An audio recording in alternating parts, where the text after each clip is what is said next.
Back with another episode of the Randy Wilson Podcast. I'm your host, Randy Wilson. This is episode 88, and we're back. Rothstein Beatz is going to be with us today.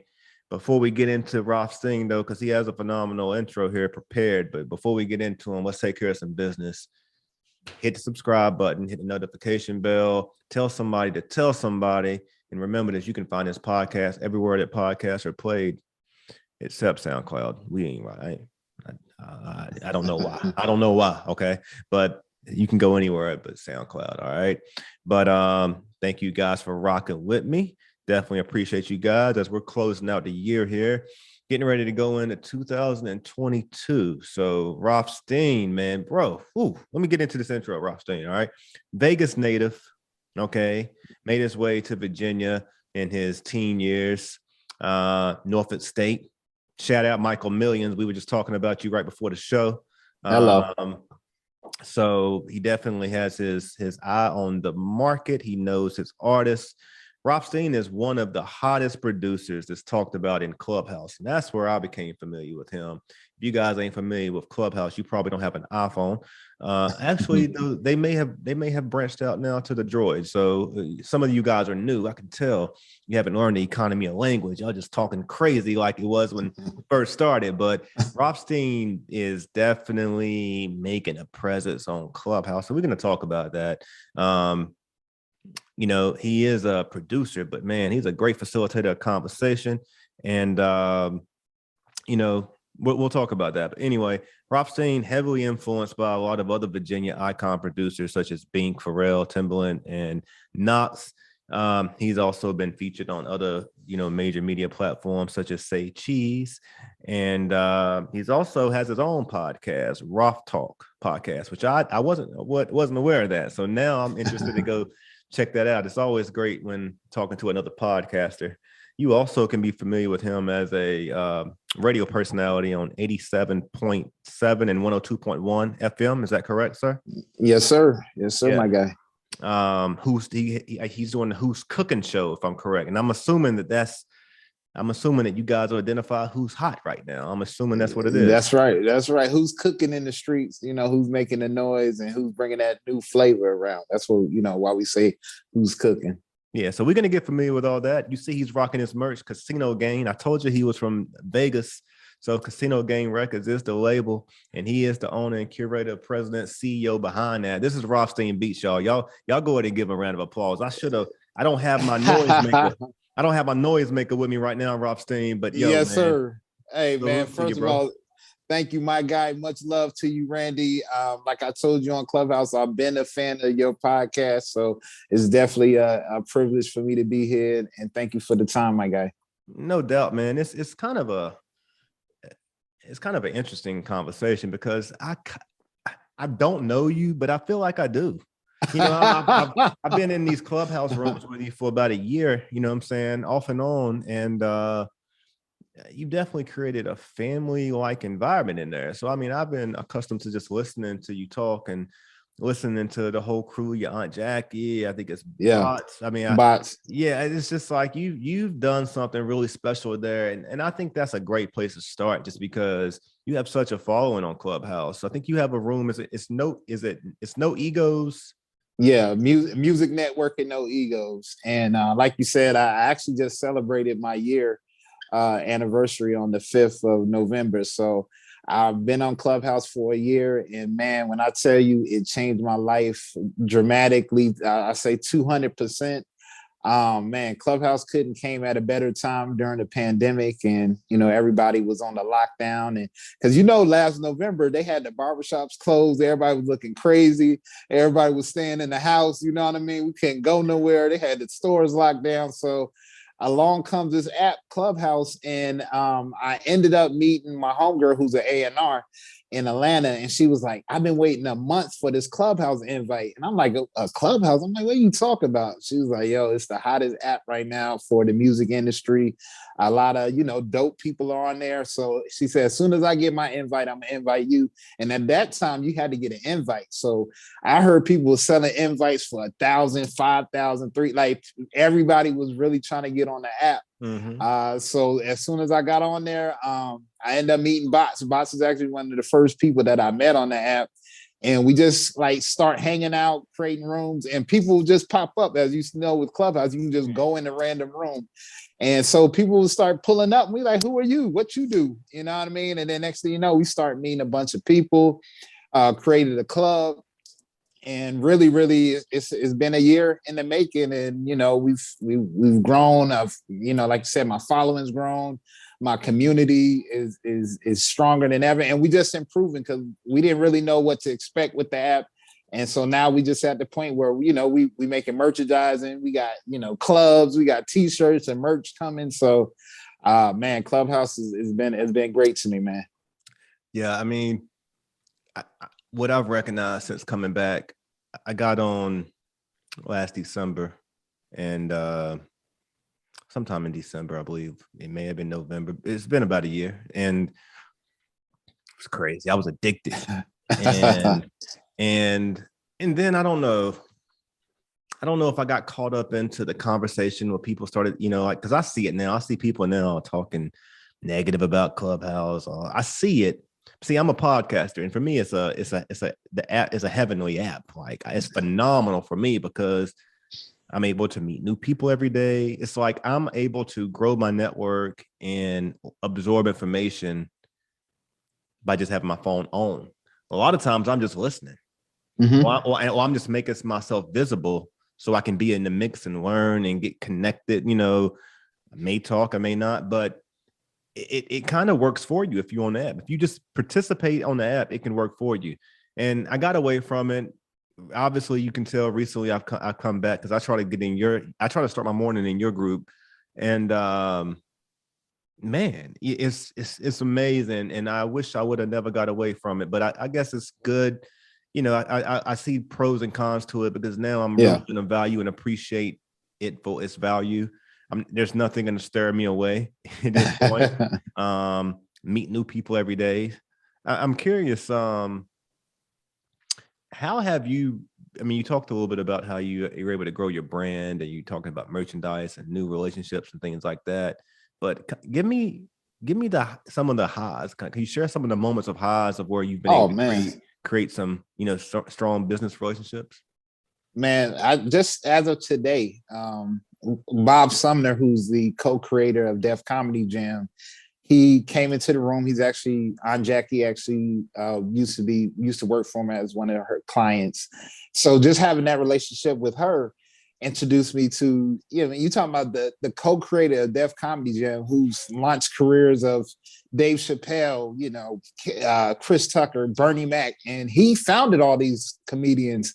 So just through Auntie Jackie and coming to the room, and he's been showing up every day, and he's like, I call him Uncle Bob now. So, now I'm in tight with him. So he's actually working on another show with DJ Kid Capri that's going to be coming out. And guess what? He want me to come along and help out on some of that as well.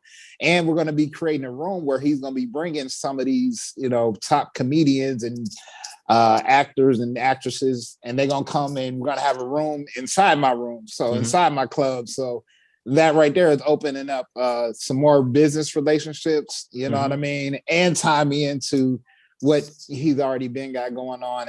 And this is just within the last couple of months. This is not, something that I've curated for years and years and years, which some people have. Yeah. And I'm getting opportunities to work directly with somebody as legendary as himself.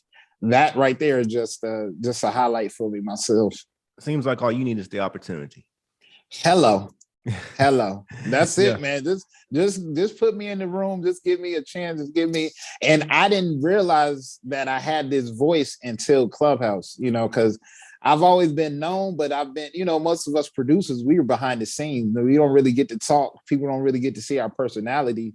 But for me, being on Clubhouse and people really engaging and rocking with me, so it's just like, it just put me into another platform to where, I'm like, all right, well, let me make this work. People forget I'm a producer sometimes because I'm such a curator on Clubhouse. So I had to remind them that I do get busy with the beats. You know what I mean? Man, you definitely made a name for yourself on Clubhouse, man. And I I'm more familiar with you on Clubhouse than I am as far as the music, but obviously the music is what kind of opened the doors and created the platform for you to navigate through the industry. And it looks like you've done that fairly well, sir. So like, let's go back. Let's leave Clubhouse for a minute, even though I'm sure we're gonna get back there. Let's talk a little bit about the music, because I was looking at some of the credits. I mean, you've worked with some artists who've charted, who've put out some successful records. Give me a little bit, because this is a great opportunity for me to get familiar with you and learn you a little bit deeper, and for my audience as well, who's not familiar with you. I know the Clubhouse family, they already know all this. Can you talk to me a little bit about how you got into the music and what the journey's been like? Yeah, man, it's been really crazy, man, because I've had that story of reaching, some type of, success, and then not. This is before the internet really era and social media area, and then trying to reemerge during the social media era, because a lot of my stuff was early before, before they had, we talking the MySpace days, we talking those type of days where I was getting work in and we didn't have credits and people weren't doing credits. I did some mixtapes with some people, and I don't need to name drop them and all that, but it really wasn't nothing big to put me on the map or to solidify me as a producer. So I started actually back in my Norfolk State days. I started making beats on PlayStation 1. There's a program called Sony Music Generator, by Sony. So I literally became a master at that. I used to charge people $5 to come into my dorm room because they did not believe I made this beat on PlayStation. But man, ain't no way. And then next thing you know, a word around campus like, yo, this guy's making beats on PlayStation. And so my speech teacher heard about it, and she was like, yo, I want to put you in this producers class that we're doing at the Boys and Girls Club downtown Norfolk. So I'm like, all right, cool. So I happened to go to the class, and I found out years later the guy teaching the class was actually Chad Hugo's cousin. And he taught me the MPC, the Triton. He taught me about sound banks. Like I learned all this stuff when I'm in college. So that's when I really started to be like, hey man, I think I could do this production thing. So I'm selling beats that I made off of PlayStation, and making money around campus and stuff like that. Then I moved on to the MPCs, and then the Tritons, and then I went to Reason. And so in the meantime, I really haven't got a big placement. I've just been, doing mixtape stuff, and, I've been close with a couple big artists. Like it gets down to the last couple tracks, and I don't make it, you know what I mean? So I did get discouraged for a while, you know what I mean? And like, man, I was kind of dipping and dabbling in it, but about 3 years ago, that's when I just really start like connecting with the right people. From there it's just Clubhouse, and then it's just been up since then. And that's how I got my last couple placements with Papoose and Fresher, is just having relationships. That's nice, man. I didn't even know you had the Papoose. Yes, sir. Don't embarrass your boss, man. Shout out to my guy Pat. Got you. It's out now. Got you. Talk to me a little bit about Roth Talk Podcast.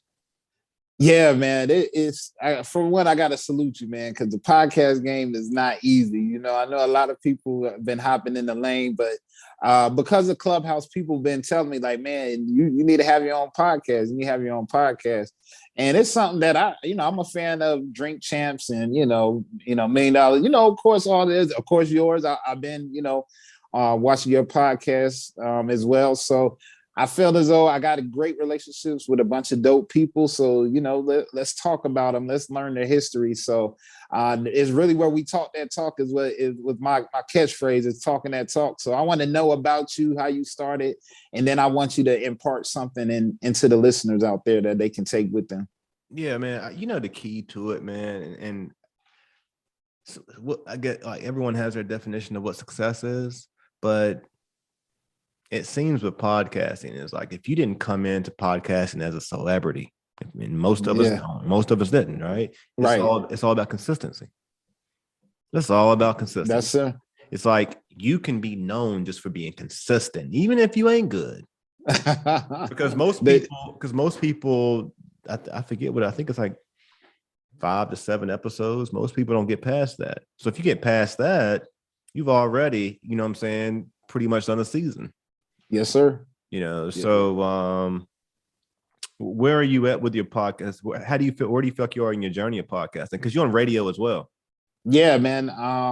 Well, I got two more interviews to do. Then I'm gonna wrap up my first season, which that will put a total of 14 guests. But I just right now was just online on IG, but I'm gonna be moving it over to of course all the podcast sites and everything, getting the website done. So I'm just kind of knocking them out, and then I'm just gonna go and re-edit them and get them ready for that space. So being a producer, you got the natural. Yeah. Being a producer, you already come in with some natural skills that make your learning curve probably not as difficult as mine, for example. Because I'm really into the conversation, but when it comes to like editing the video and audio and all that stuff, like it's easy to not love it unless you love it. Because it's time consuming. That costs. You do an hour show, you put in another 2 hours. It can just edit. Perfected. Yeah. So talk to me a little bit about the radio and how you got into that, because you do have the voice, and so I'm not surprised. I'm not really surprised that you're in radio. Your voice has texture. It stands out. So how did you I appreciate that, bro. Really, it's another relationship. My guy, shout out to my guy Pizzo Coconut. He's a radio legend down the 757 area, and it's funny because I was supposed to meet him, and I want to tell this story real quick. I went to Binks. He had a beat battle. He was doing them like once a month. And so I had went at this particular time, and I had played my beat, and then I came off stage, and he came up to me. He gave me his card. He's like, "Hey man, you dope, man." He's like, "Yo, holla at me." So I'm like, who this dude? So I took his card and I just kind of put it in my pocket. So I ended up putting it on like my dresser, and so like probably like 3 weeks later, I also helped coach AAU basketball team. So my coach, one of the coaches was like, "Hey man, I got this guy that's going to come in and he's going to talk to the youth about, controlling their anger and, different things like that." And then there's my guy Pizzo, is him again. So this is like, what's the chances you meet somebody? And I don't even be out like that. So what's the chances that I meet this guy 2 times in a month? So that's when I really realized, like, all right, I got to do something with this guy. So I knew he was in radio. I had no idea that I was even going to, do radio. And then I went up to the station with him, and he just threw me right on. And then I was like, so in my mind, I'm thinking, don't cuss and don't say the N-word. Like, those are 2 things I'm just saying in my mind, like, don't cuss, because this is going to be a short-lived thing. And he knew I had, the great following on Clubhouse, and literally that's what he kind of brought me in on my segment, just kind of talking about Clubhouse. And then we turned it into having producers submit beats and having a little Who's Cooking segment. So that happened. It just literally kind of just fell into my lap to where I just, start showing up to the station, and they like, "Hey, come back next week, come back again." And that's how I literally became an on-air personality. I didn't have to try out for it. He just kind of threw me out there. So tell me this, because I was actually talking to some radio folks today, and I've kind of been playing in and out that lane, just trying to figure out like, where do I want to go and what do I want to do? Because I definitely enjoy radio. I think we all do. I mean, before, I feel like podcasting was basement talk, once upon a time, but we always listen to radio. I would love to do radio full time. I'd love to do it, but I want to talk.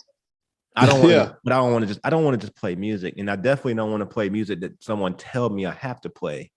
So how is that for you? Is your piece strictly talk, or are you playing music, or like what's the format? It's strictly playing music, bro. It's like the 15th and like the 50th hour of the hour. You get 2 times where you can actually say something, you know what I mean? It's only for like a quick minute. It's not like you get, well, I mean, sometimes we can go about 3-4 minutes. It's really depending on what we got going on, but no longer than 5 minutes. And then it's back to the music. So, back in the day, you actually, like the Breakfast Club, that's what made them successful.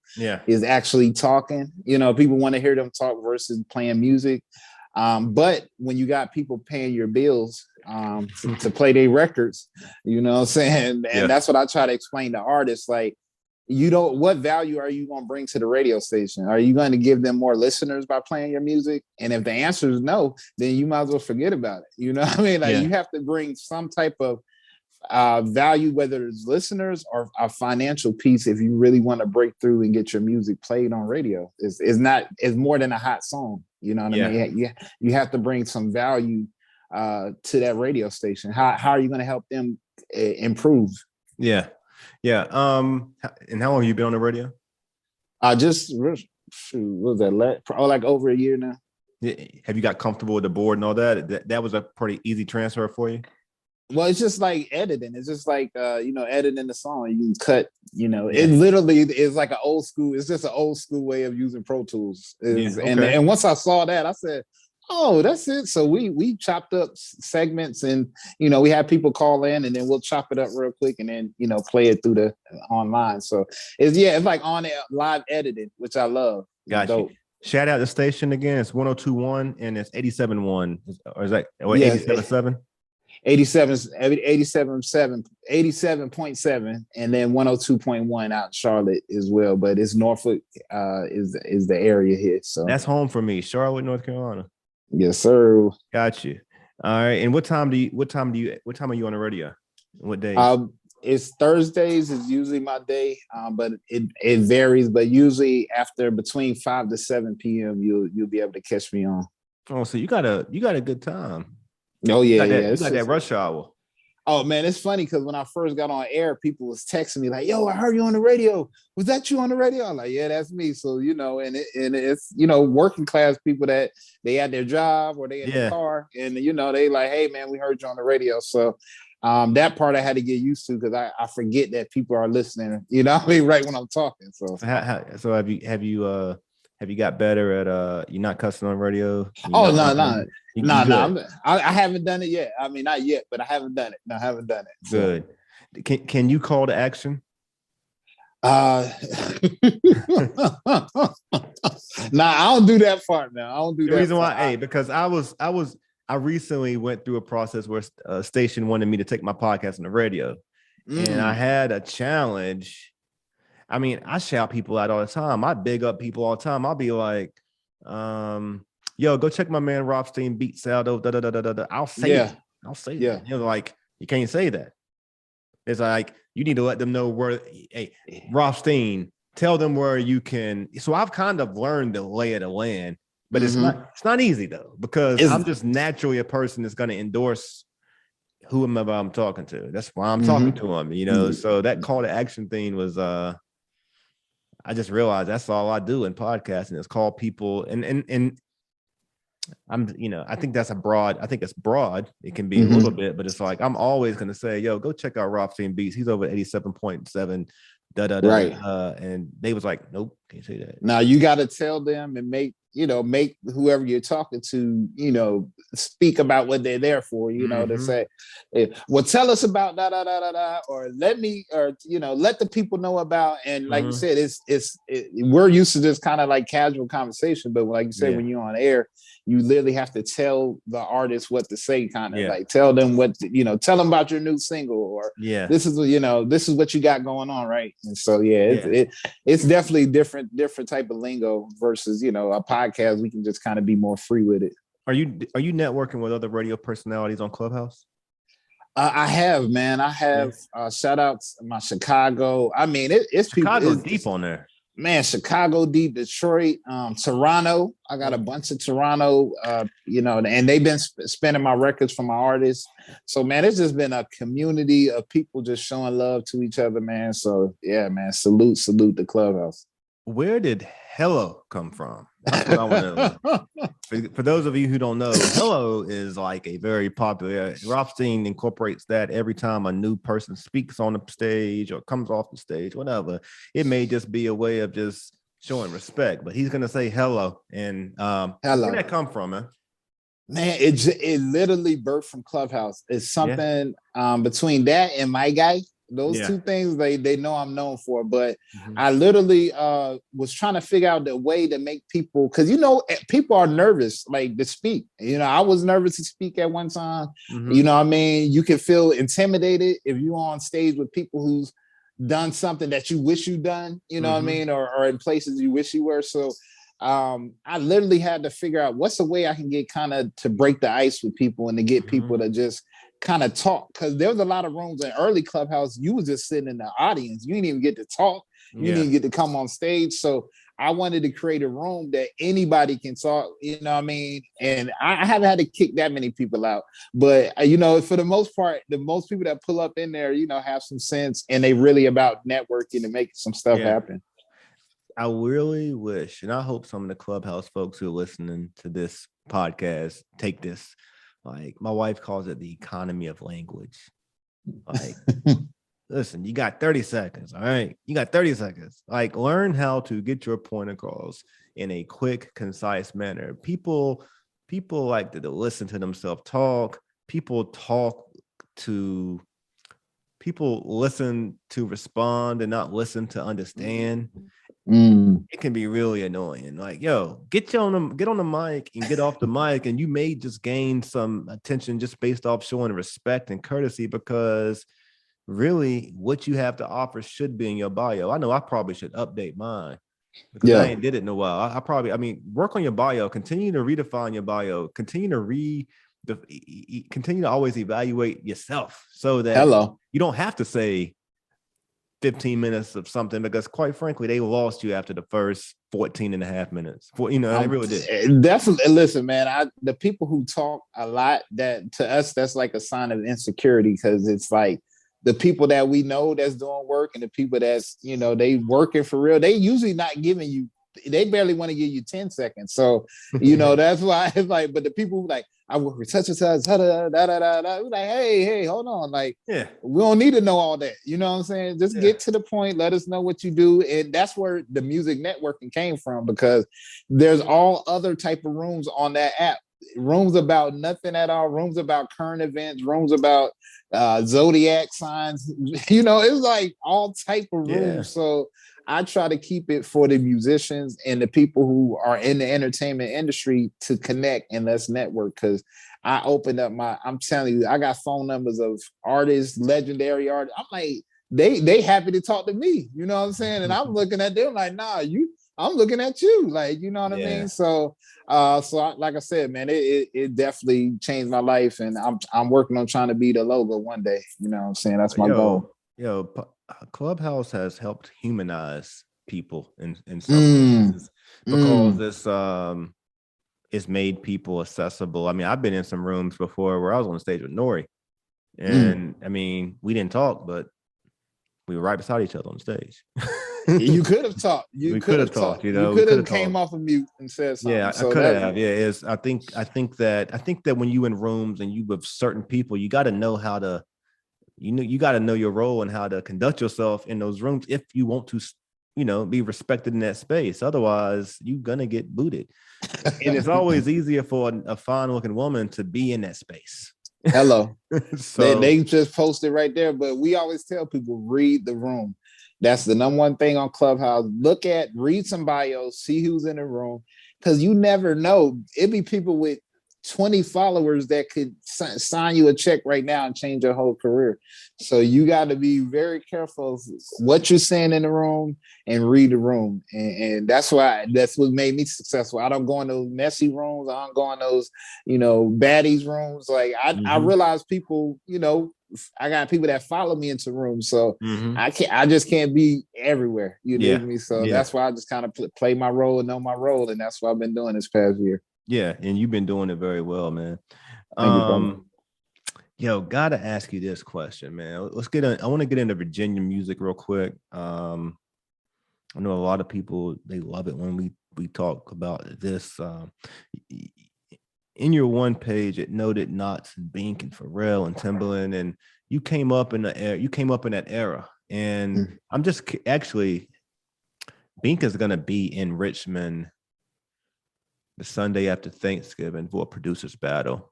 It's RVA Rap Elite. That's something you should check out, man. I'm about to say I'm about to pull up to that, bro. RVA rap, you should check that out, man. It's a producer battle. And it's a cipher. It's a 757 804 cipher battle. It's a lot of different hip hop pieces that kind of come together. It's the last Sunday of every month. Okay, but Bink is a special guest for the producers battle. You know Andrew Hypes? Yeah, he killed it. He killed it last month. I just saw they was in the studio together. Yeah, they was in the studio together. Do you know the artist they was? Did you see the artist they was with them? Was it Trap House? Yeah, I'm kind of just paying attention. I'm familiar with him, but I'm beginning to pay more attention to him. He seemed like he got some skills. Like he's got a look, and he's got. It sounds like he has a product. You know what I'm saying? And dang, if he got Andrew Hypes and Bink producing for him, could be something there. Yeah, he got it. I know he got a record out that's been doing good, and I saw he got verified and some other things. So he's out there. He's grinding, man. So yeah, it's people like that like I said, through Glass TV and different places like that. I keep my ear to the streets, and I know quite a few artists as well. So yeah, but I'm really trying to make it a point this coming up year to work with a bunch more VA artists. Like I got some I might shout out that you should kind of look at while we're on the show, but curious, man. So like, I'm asking you this question because you're seasoned in this, and I feel like you can give a perspective that others may can share, particularly from the 757. The 757 has produced phenomenal artists, but part of that is because of the producers that come from the 757, which sometimes can be overlooked. I mean, I just named Knots, Bink, Pharrell, and Timbaland, and you're going to hear that list anywhere in the world, right? But there's other ones, though. There's yourself, you know what I'm saying? There's Kino Beats, there's Lex Luger, there's High Def Raja, I got my ear. I know there's other producers, and I'm like, man, the area just seems to, gumbo up crazy music, right?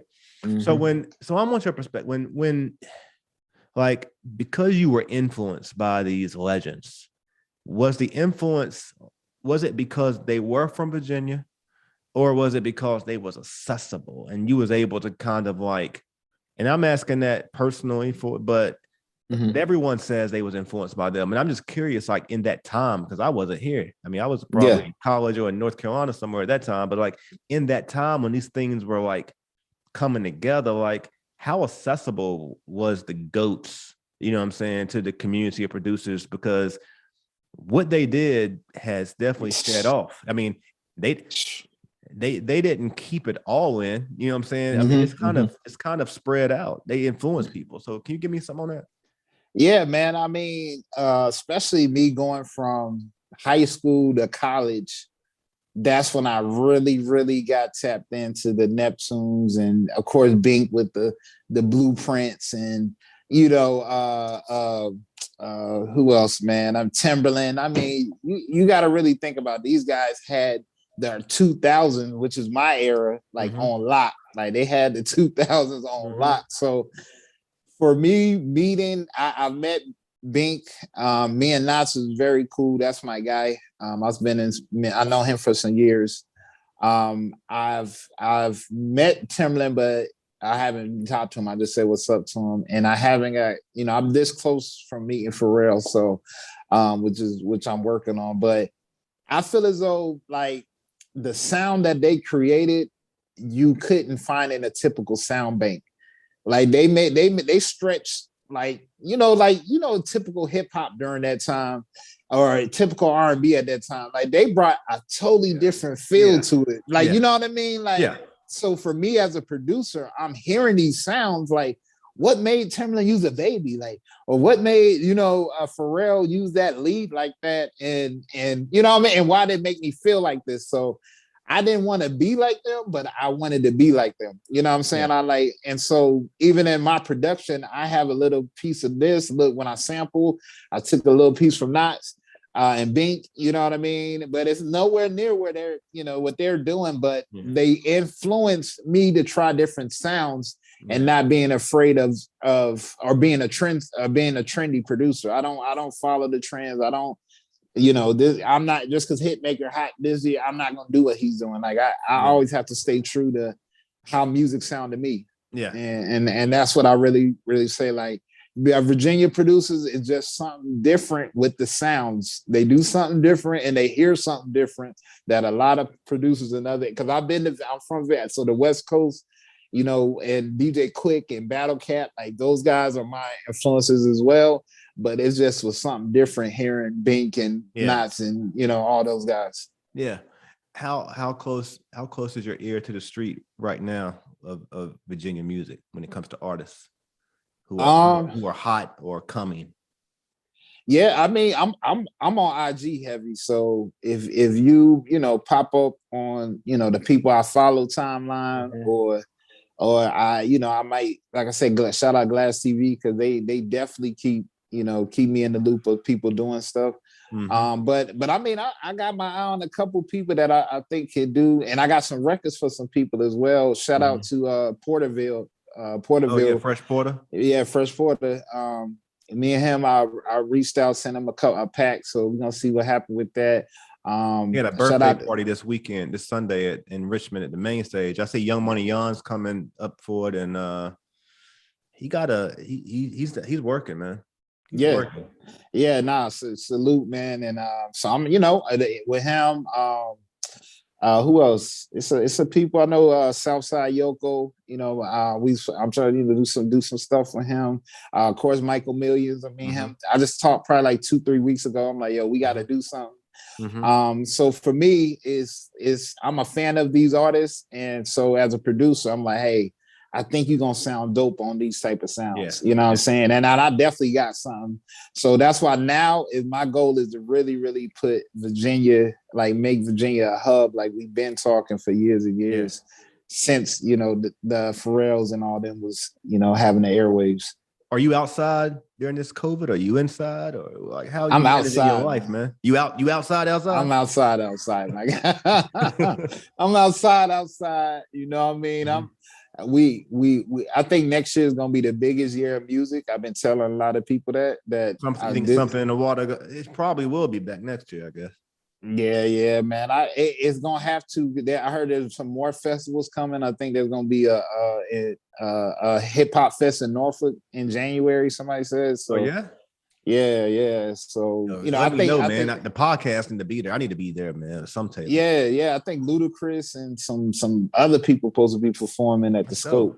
So I see a lot like more venues. They're building a dome in Virginia Beach. That's sometime in like the next 2 years, where it's supposed to be for concerts and all type of stuff. So it's some things going on. So that's why I'm like, in the next couple of years, we should have the casino in Richmond. You know what I mean? I'm feeling like we get ready to hit that curve.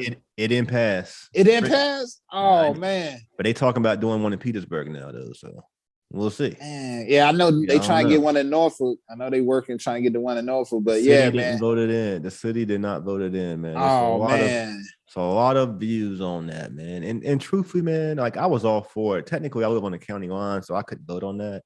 But I was all for it. But I will say that if you listen to the views, both of them are arguably fair. And at the end of the day, it seems like I keep walking away with the fact that Virginia, man, the territory here is just there's still work to be done. I guess you could say, you know what I'm saying? And until the work's done, we may not reap the blessings that we never gonna reap. Nah, man, you just saw with the statue down in Richmond. That was a nationwide thing. I mean, and this should have been done. These things should have been done, but when it's so many different things that you got to pick up, where do you start? You know what I'm saying? See, Richmonders, you got this whole thing in Richmonders, not RVA folk, but Richmonders. They'll say that, you know what I'm saying, a lot of things that are being done for political purposes or to meet other folks' motives.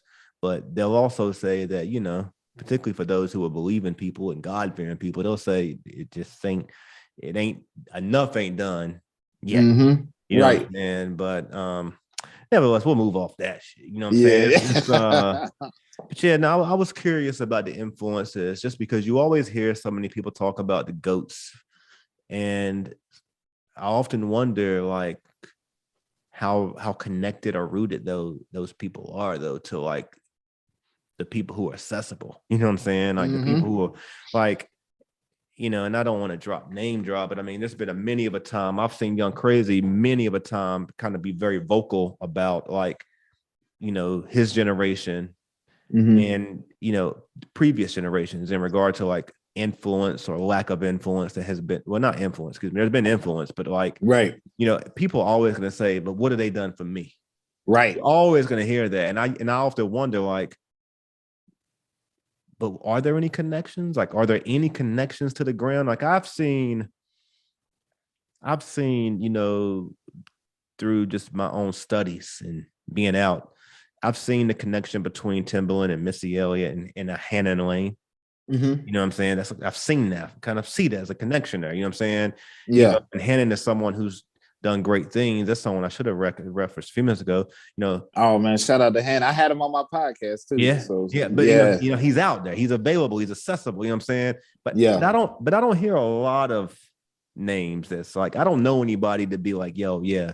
I just told Timbaland the other day. Well, I don't know. You know what I'm saying? I was happy. I did a podcast at Timbaland's old studio, which now I think it's called the Virginia Studio of Recording Arts, something like that. Yeah, Recording Arts. Yeah, I went in that place, man. Did a podcast with Keno Beats, and I'm gonna tell you what, man. I felt like I knew I was in like holy territory. Like you just could feel it, man. It was like real special. Have you been up in there? Bro, I recorded 2 albums in there, man. I shout out to my guy Josh.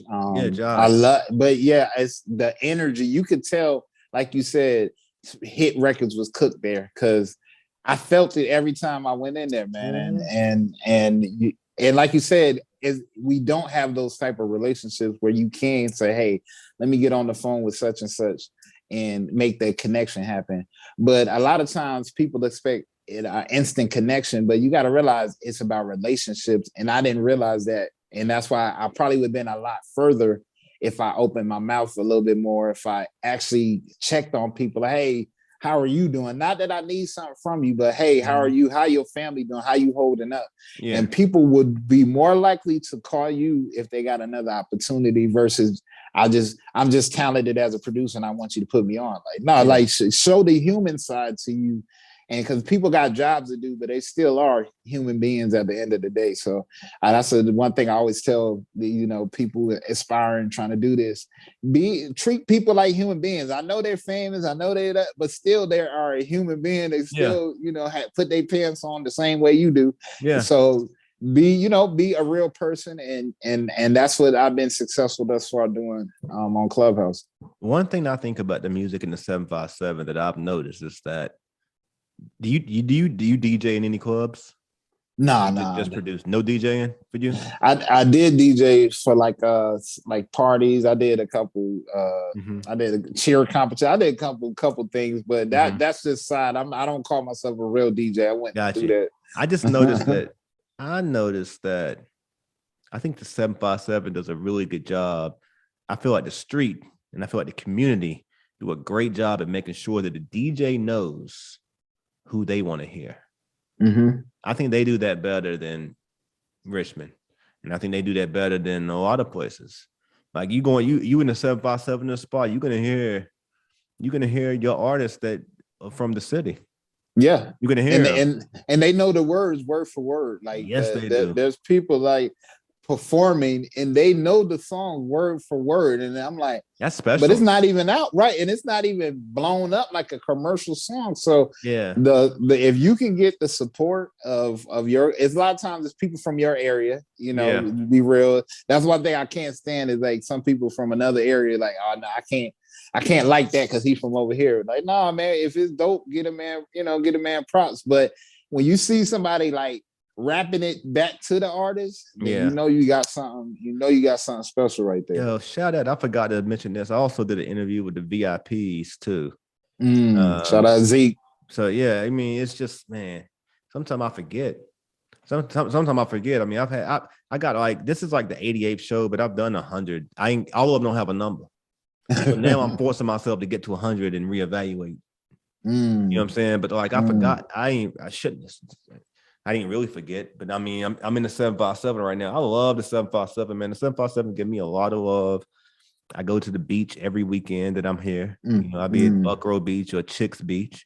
Yeah. You know what I'm saying? And I mean, what can I say, man? Young Money Young Crazy, Pretty Boy. I have several conversations with Kurt Owens, I think his last name. And they just give me a lot of love, man. So much respect to the 757. I'm glad I got Rothstein Beatz on here on the show today. We've been able to chop it up. Yeah, man. Got the chance to connect with the Clubhouse family. You know what I'm saying? Yes, look forward to that, man. I look forward to being able to tell them. I was glad this morning. I was like, yo, Rothstein gonna be on the show. Oh yeah, that's all I really need. That's all I needed. For real. That's really all I needed to say. In my this morning, in my little 30 seconds, whatever. That's all I needed to say. Because really, those who are listening, they respect you. And if I can say something that's going to gravitate their attention, they're going to want to hear, then tomorrow I can be like, yeah, just finished the interview with Rothstein. That's really all that I need to say for my piece. Hey, man, it's strategic. And this show, and we've been talking about doing this show, but I ain't going to lie, you inspired me. I was like, yo, we've been talking, we got to make it happen. Because getting back on the Clubhouse really inspired me to want to have this conversation with you, man, just because like, I think what you're doing is great. It's professional, it's polished, you know what I'm saying? And it feels really like family. It's normal, it's natural conversation. It's not, you manage the room very well, you know. Appreciate you, bro. The room very well, and your people manage the room very well when you off doing your thing. You know what I'm saying? Yeah. So it's like it's one of my favorite groups, man. I'm glad to be a part of it, man. Man, that's super dope to hear, and to hear that like from my other Clubhouse people, and you know, or people just really being appreciative.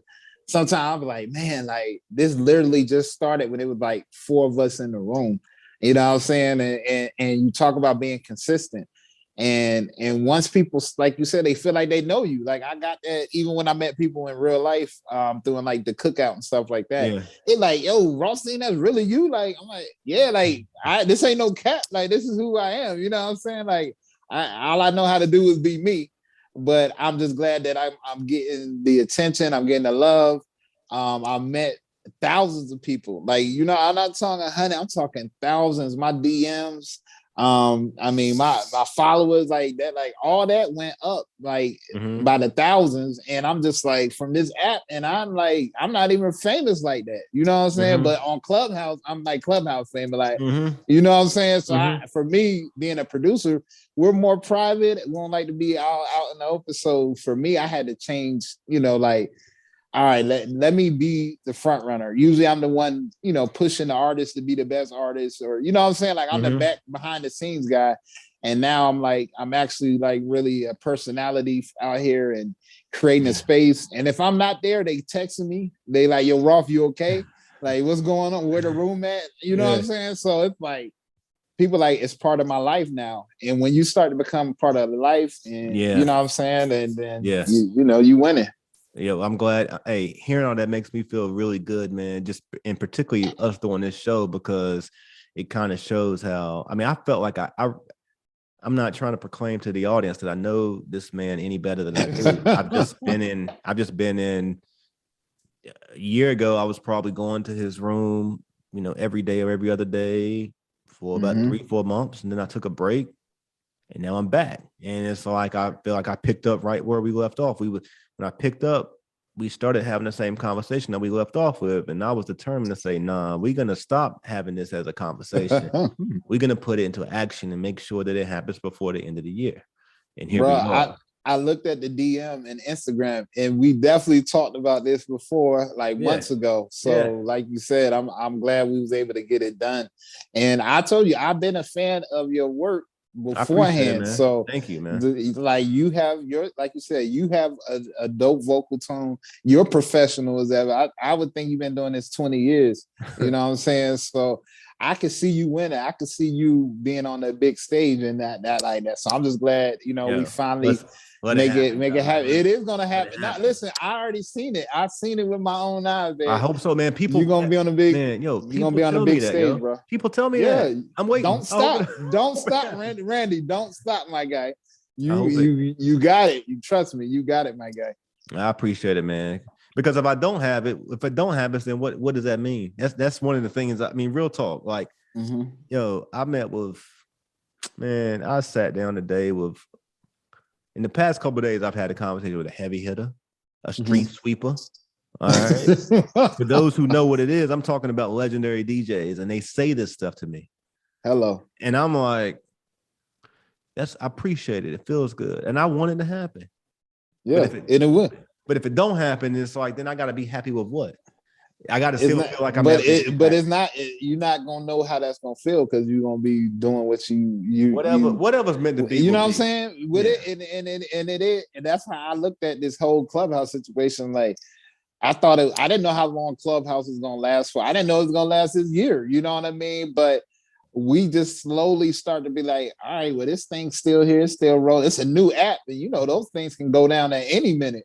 But once it started to grow, and we see, like you said, you went in rooms with Joe Buttons, and you in a room with Charlemagne and different people, like, you know what I mean? We were in the room the other day. Did you go get on MySpace? Nah, I didn't go. Did you? I did. Oh, I ain't got no friends, yo. So like, if you go and get on there, we could be friends. Because there you go. Because I'm nervous. Nobody really know about it though right now. It's not out there like that. And I'm nervous to go out here and try to find friends. Like I joined the Lakers group because I'm a Laker fan, and I joined the music group. But I haven't seen those groups active or anything. So it's like, I don't want to see. I feel like back in college when we had MySpace going on, like, I don't know how. I think we knew people that was on it. Yeah. I don't know any people on it. So if I try to friend request someone based off what they look like, I'm gonna look thirsty. Like, I'm married. I don't really got no business out here like picking.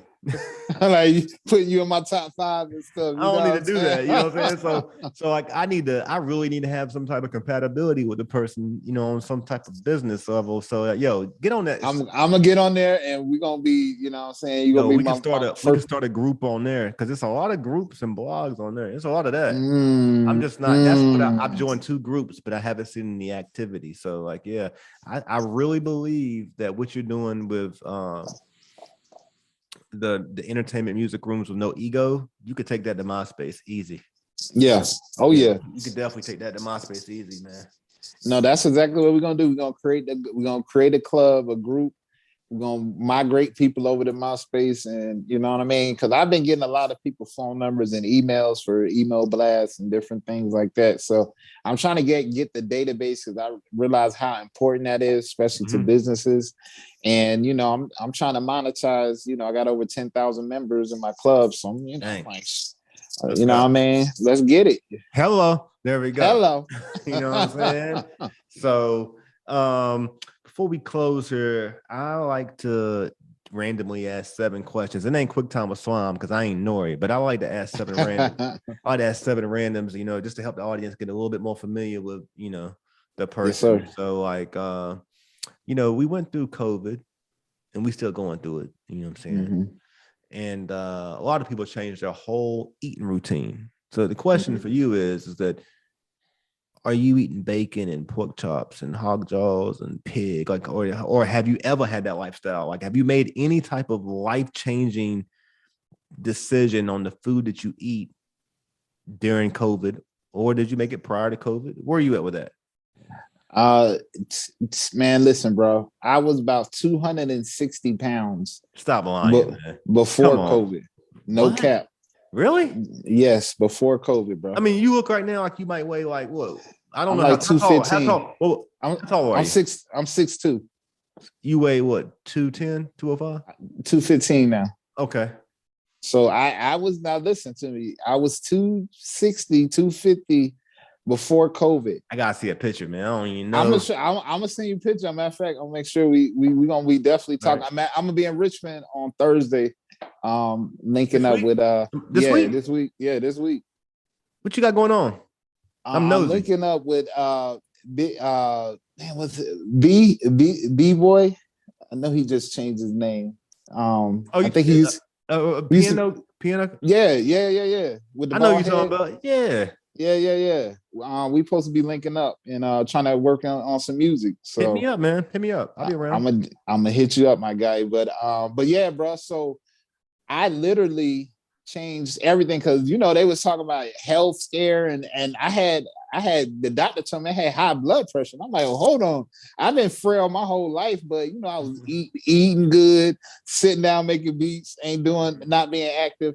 So once COVID hit, I was like, yo, I cannot go out like this, my guy. Like I cannot go out like this. So I didn't really exercise. I changed my eating habits.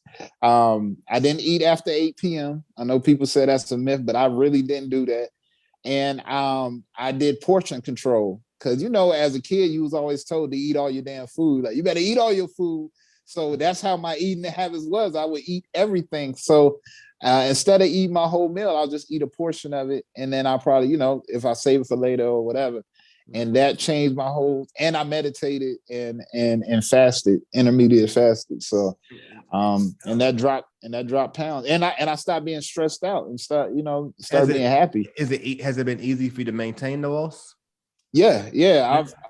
I literally, now that my stomach has shrunk, it's like literally I know how to eat to, be satisfied and not be full. And that's the biggest thing. Don't eat to stretch your stomach out. Literally just eat to where you're comfortable and you're not hungry. And I'm telling you, I changed my whole thing, bro. Man, congratulations. Thank you, my guy. When you can change your body. You can change your body like that, man. You can do anything to change your life. You can do anything.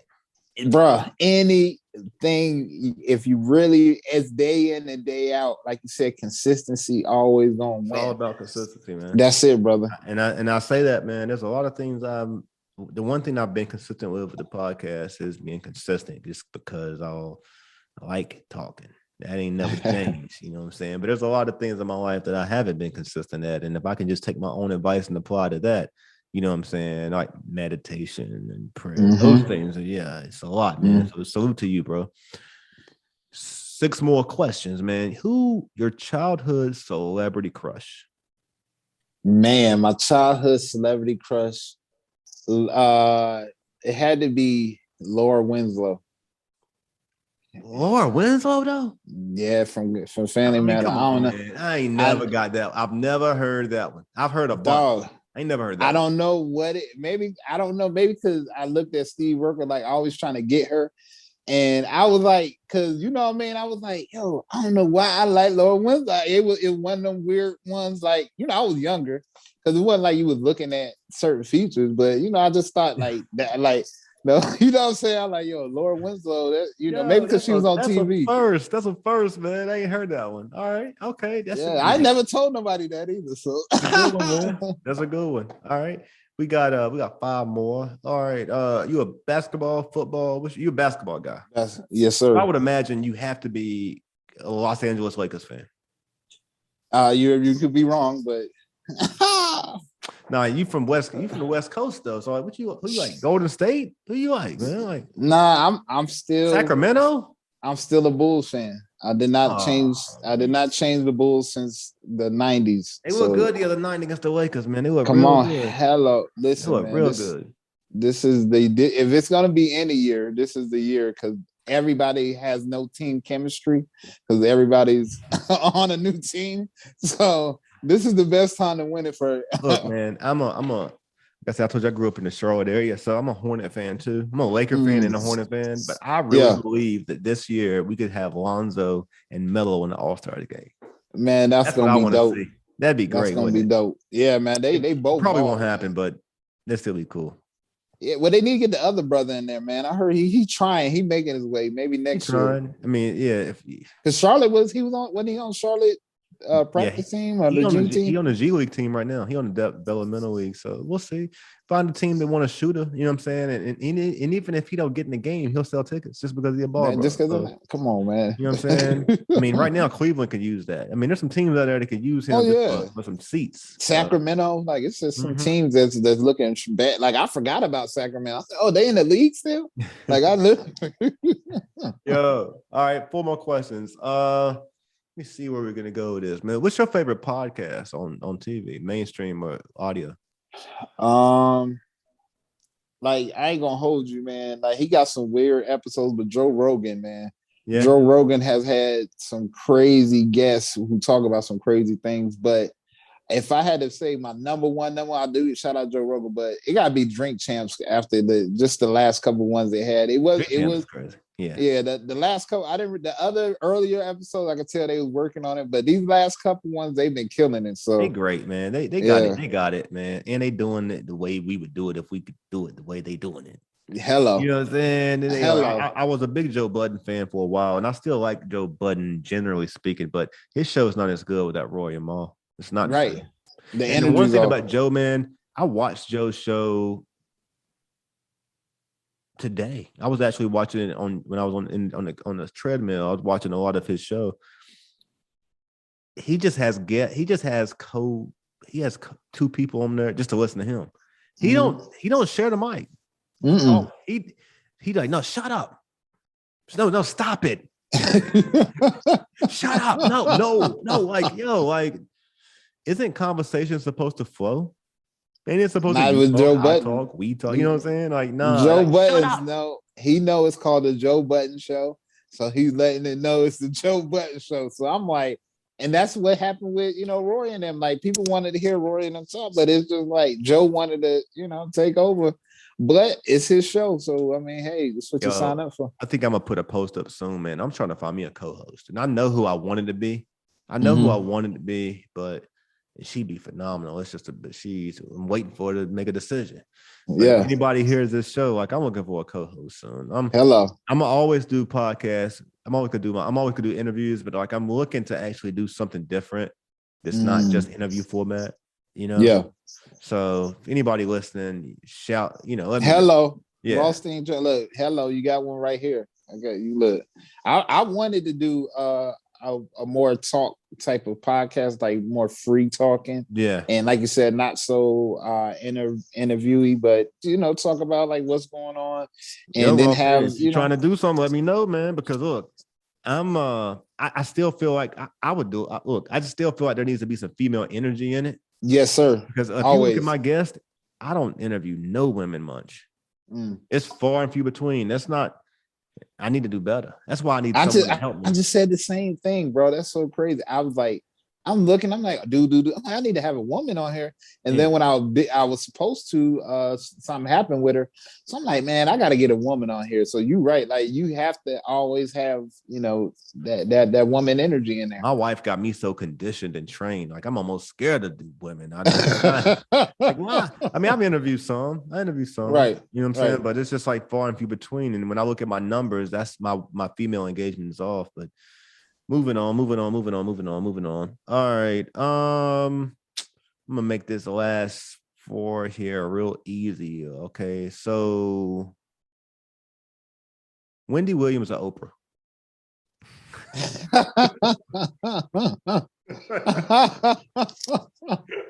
Damn. I know random. That's as random as you could get right there, because I got love for Wendy, but it's always Oprah. Ain't nobody standing toe to toe with Oprah at all. Yo, let me really challenge you on this one, man. Come on. So, Knots a Bink. Ooh, this right here is a 757 sensitive subject, because depending on what side of Norfolk you on is gonna matter, because it's different parts of Norfolk.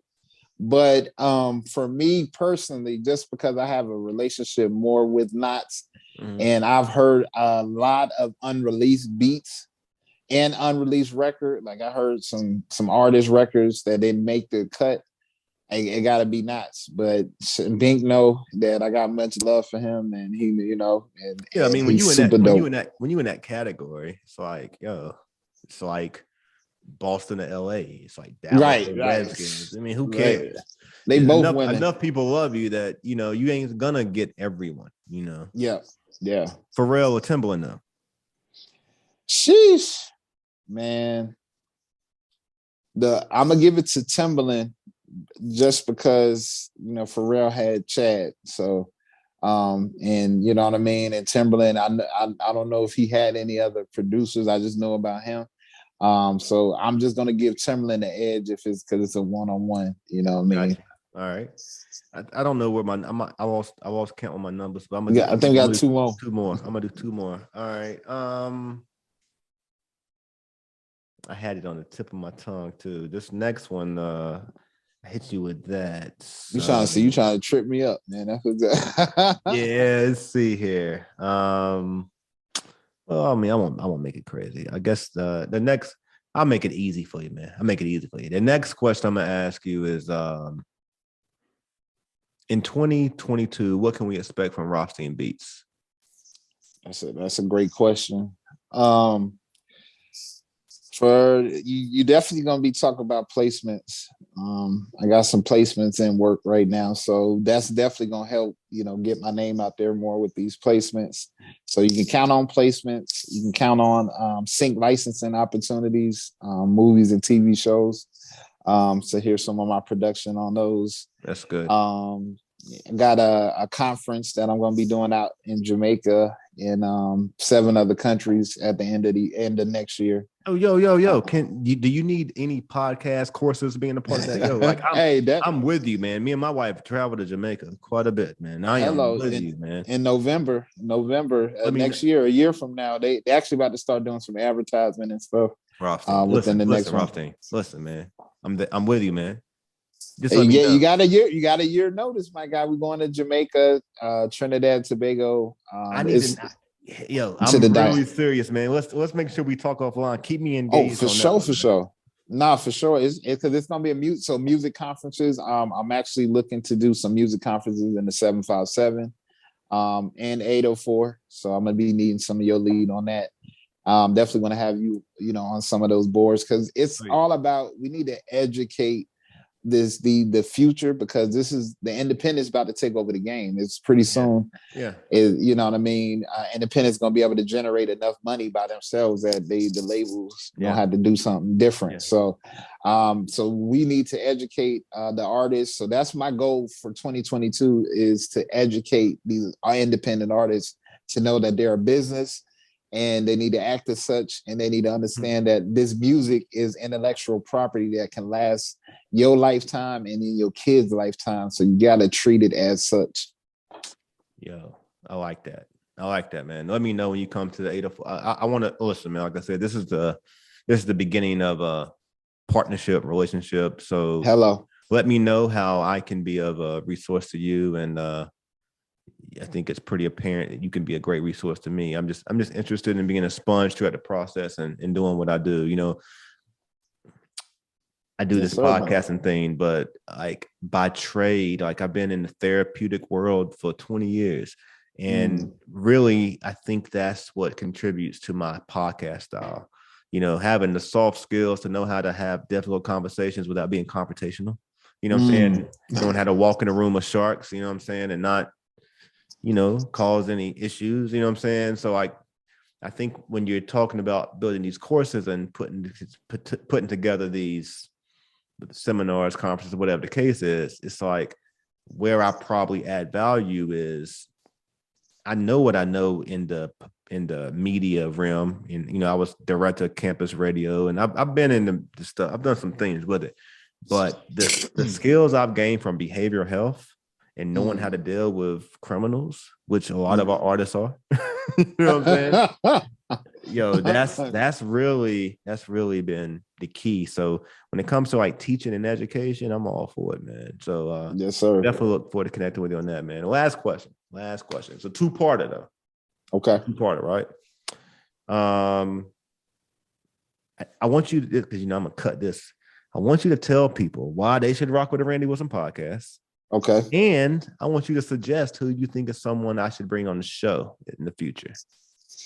Well, man, first of all, you got Rothstein on the podcast for one. So this is definitely a dope reason for you to pull up to one of the best podcasters in the land, Randy Wilson podcast.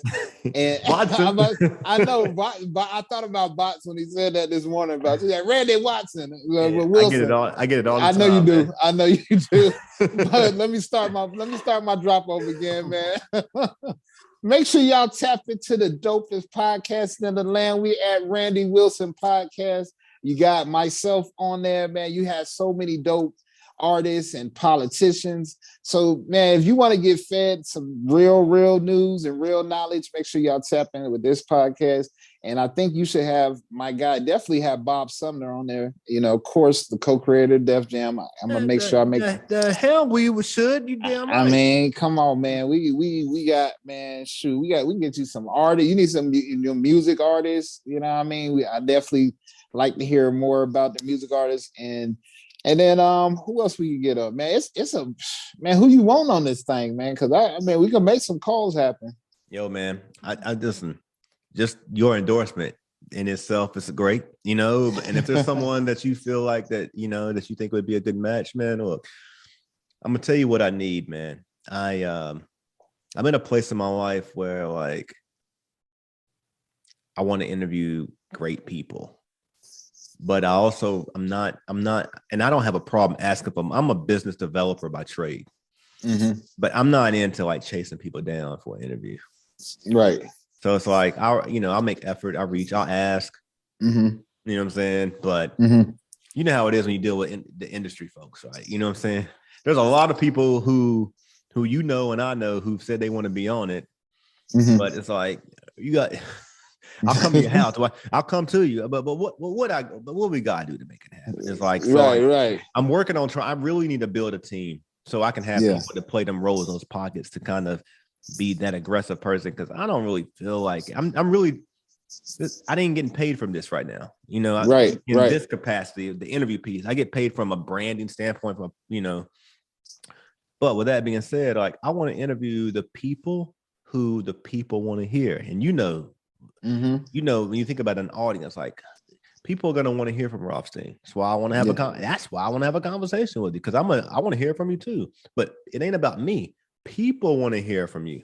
Right. So when you think about folks that people want to hear from, those are the people I want to have on the show. And if you can throw a pass or alley-oop, and I ain't got to chase nobody's ego down. You said egos, right? No egos. If they rock with me in that room, then I can get them on your podcast because these are some of the most humblest people, and they see the title, so that's why I know certain people haven't came in the room because it says no ego. They're like, oh no, I wear my ego on my sleeve like my jacket. I'm this and that, and they haven't been in the room. But the people, I mean, legendary. I mean, Jimmy Jam. I mean, legends in the game have been. Jimmy Jam been in the room. Jimmy Jam been in there. Matter of fact, I can get you Sophia Stewart. She's the creator of Terminator. Yeah, like I have Terminator and the Matrix. I'd like to have her. She's the Matrix person, right? Yeah.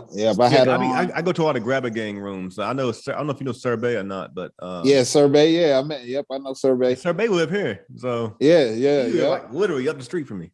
Oh, for real? Yeah. Nah, we talked. Matter of fact, he's who I went through when we did a room and I interviewed her. So okay. Yeah. So yeah, man. It's a bunch of just dope people that connect. Jagged Edge, one of the twins from Jagged Edge, Brandon. So I'm gonna take all your passes, man. And we both play basketball. We both play basketball, all right? So I promise you, I'm gonna put it in. I'm gonna put it in. That's all I'm gonna do. I'm gonna just dish it off, and then you got the rest, my guy. Yo, I'm gonna sit up, but I ain't gonna dunk it. I'm gonna catch it. I'm gonna shoot a three though. Smack back. Shoot a three. We get a new era now, so I'm gonna shoot a three. Oh yeah. We don't do all that dunking no more. It's just about shooting now. Yo, this was episode 88. Rothstein Beatz 757 Vegas. We out here. Shout out 87.7 and 102.1. Rothstein, it's been a pleasure to have you, man. Roth Talk Podcast. He's everywhere. You know what I'm saying? Let me make sure you recognize the label. You see it on his shirt. Casino game. He be throwing all the money into it, man. All the money into it. If you want to know where the man is with the money, man, it's right there in front of casino game. All right. Hello. Where winners win. Make sure you put that in there where winners win.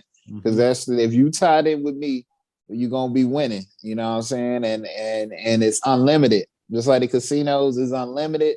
You know, that's where we taking. There's no limit to this thing, bro. Yo, I'm happy to have you on the show, man. This was a very enjoyable conversation. Got me eating my peanuts over here. The bourbon kicked in. I was like, my drink gone on there. You know, hey.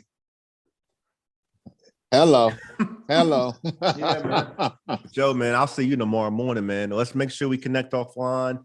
If you're gonna be in Richmond on Thursday, let me know. Hit me up, man. Maybe we can touch base. And it's been a pleasure, man. Thank you for coming through the Randy Wilson podcast and blessing us with your presence. Hey, brother, thank you again, man.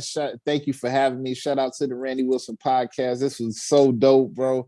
I can't wait to, hear this, out for the public to hear. And man, we just going to keep running it up. And this is the beginning of, we just getting started, my guy. So we got a lot of work to do, bro. And man, I look forward to chopping it up with you. We'll get started right back in the morning. I'll see you in the morning, man. Early. Yes, sir, my guy. All right, bro. Peace to you. All right, man.